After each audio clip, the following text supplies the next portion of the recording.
FORMA. I'm gonna go. Yo, it's Satorix, and what is happening here? Anyways, bringing you today Plague Star 2025. Super excited for this event. I cannot wait to get 500 FORMA is my goal. What's your goal? Tell me in the comments. Let's get right into it, boys. First things first, we need to get Eidolon Phylaxis, and the only way to do that is by doing the very base tier mission, which is going to give you bounty for the operational supply. We need to rank up to get the blueprint of the Eidolon Phylaxis, so we're going to run the very base mission here. Once we accept it, we just run over to the door, it'll put us in an instance, and we're ready to go. Once we're outside, we're going to see a marker, and it's going to lead us into a cave. We're going to take that cave all the way down until we find this object that is holding a toxic type of vial, and we'll complete the first bounty, and we're going to take that vial, and we're going to get out of the cave that we just traversed all the way back to the surface. And once we're on the surface, there's going to be another icon. We're going to take the toxic canister there and start the console, which is going to be a 3-minute defender. And once that is complete, we now need to go back inside of that and grab the toxic container and take it to a drone. After the dialogue's finished, the drone will end up on your minimap or just on your map in general. Keep in mind, as you get close to the object, the notification is going to disappear, and you just kind of have to know what it looks like. So just to make sure you know what it looks like, I'll zoom in here for you. And then once you take that vial toxicity there to it, it'll come up and start running to the part of the fight where the infestation needs to be purged, and this is where having a couple different Warframes will make a big difference. Personally, I love Volt Prime here on my team, or if I'm playing it, the speed boost that Volt Prime produces will speed up the movement speed of this bot exponentially. Same thing with Wisp, but not nearly as fast as Volt. And then Nova here can put those teleporters in there and teleport the bot into the further distance as well. And a little bit of a mixed combo between Nova and Volt here is absolutely insane. But they are not required by any means. It's just really nice to have them for not only this part, but also the boss fight. So if you have Nova or Vault, don't be afraid to use them and FORMA them and build them during this event. It's worth it just to have the movement speed ability in general. Your team will love you for it anyways, and you don't even have to do anything for the rest of the mission if you don't want to. A couple things to know about Volt in the last fight as well is if you put your shield down in front, it actually stops your team from getting knocked down, and this boss loves to knock people down. It is quite annoying. And Nova also has the ability to slow the movement speed of the boss, keeping its mouth open for longer, allowing your team to do more damage before it closes and becomes completely invulnerable again. And then once the robot makes it all the way to its destination, it's going to start an infestation elimination where they just spawn, and you just got to go through and kill a bunch of them. Pretty easy, pretty peasy, no big stress here. Once you're finished with the entire bounty, you just fly back into Cetus here, and then we head back to Nakak, and we go to rank 1 officially with the operational supply, and then we just select the Eidolon Phylaxis blueprint. It is an unlimited blueprint, and it makes 5 at a time. Take it to your foundry, craft it, and wait your minute, and you go back to see you need the infested catalyst now, which is not as hard to get. Go to your clan dojo, drop into your bio lab. It's the very first thing there. You buy that as well, and now you craft that in your foundry. Keep in mind, you'll get the resources to craft these both after doing the mission as well, so you don't have to stress. But once you have that, now you can go and do the mission with the either Steel Path version or the regular, where there's the boss fight, which we'll get into the boss fight a little bit more in depth here in a second, but we still really need to rank up again, and I'll show you why here. So as you can see, we completed the mission, but we only got 2,000 instead of the 3,600 that it boasts. Reasoning, we have to rank up yet again with NACHAC. So we're going to head back to NACHAC and we're going to rank up using this 2,000 points again.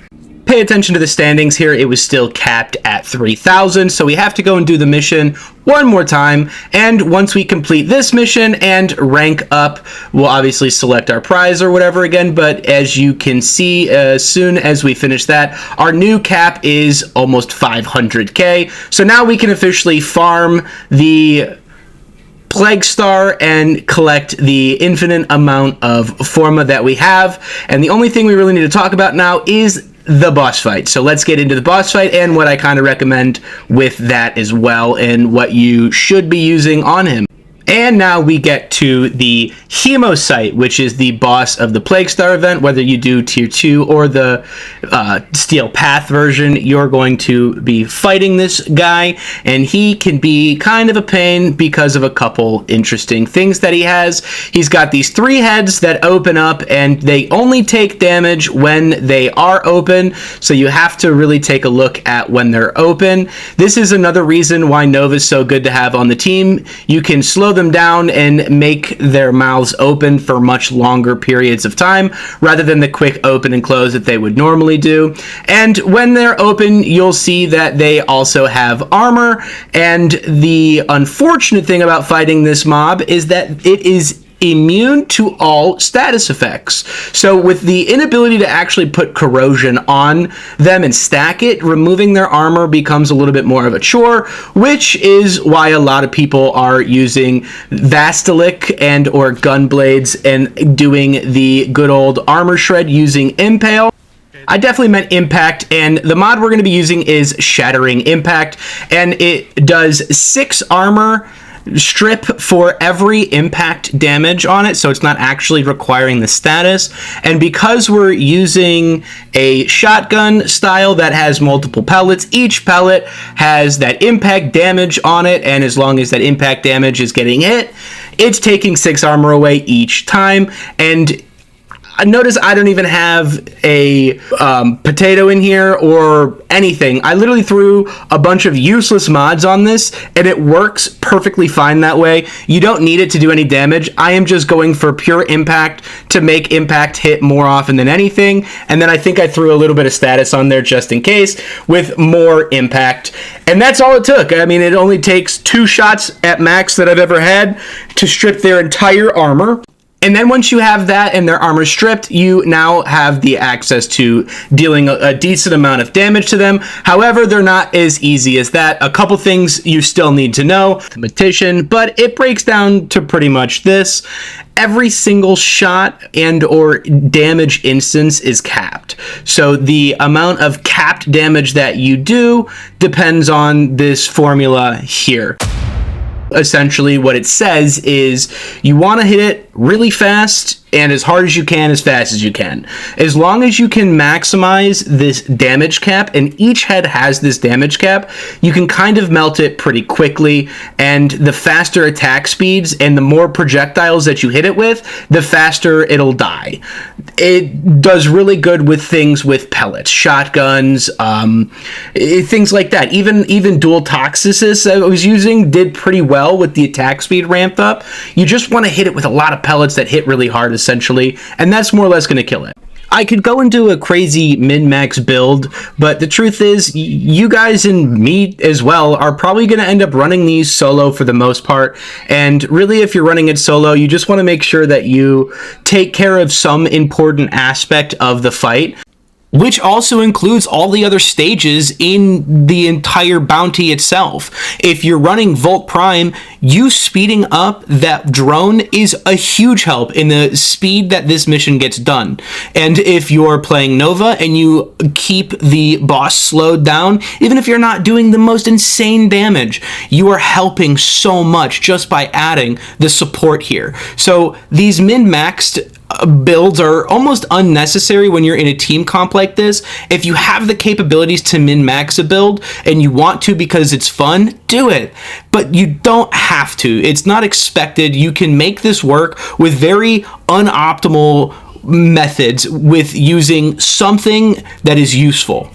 Like, I run Gyre, which is probably not the best, but I like Gyre because it gives me a really big crit bonus, a crit chance bonus, which helps actually on this fight with dealing damage to the actual Hemosite. But I also clear all the infested around it without even trying. So it's essentially just removing an entire part of the fight for my team. And I am using a Bass Assist, which is kind of okay. You know, I really wish I had a better shotgun here, but I don't, and my Bass Assist is kind of strong enough to get it through, so I'm just using that and really just playing a supporting role for the most part after that. And you know, even carrying a Vasilic and using the Armor Shred ability on it is more than enough to help your team get through these. And then from there, you just kind of want to find your best pellet weapon, mod it as much as you can. Don't be afraid to spend the FORMA on it. After all, it is Plague Star. That's the point of us doing this, is to get an infinite amount of FORMA.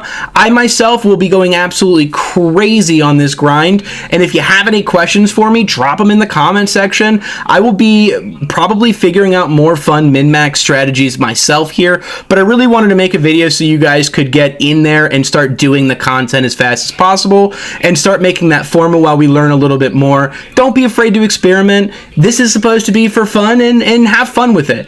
And as always, I wanted to thank you guys so much. I really love the support that you guys have given me on Warframe. It is making me want to make more content for you guys. So if this helped you at all, or you're still here, drop that sneaky like. Let me know. Let a brother know. And I really would appreciate a subscription. It helps so much. And don't forget, I am live on Twitch and YouTube. Come say hi. Come ask questions there if you don't want to leave a comment in the YouTube. I appreciate any form of support you are willing to give me. And until the next one, Tenno, peace.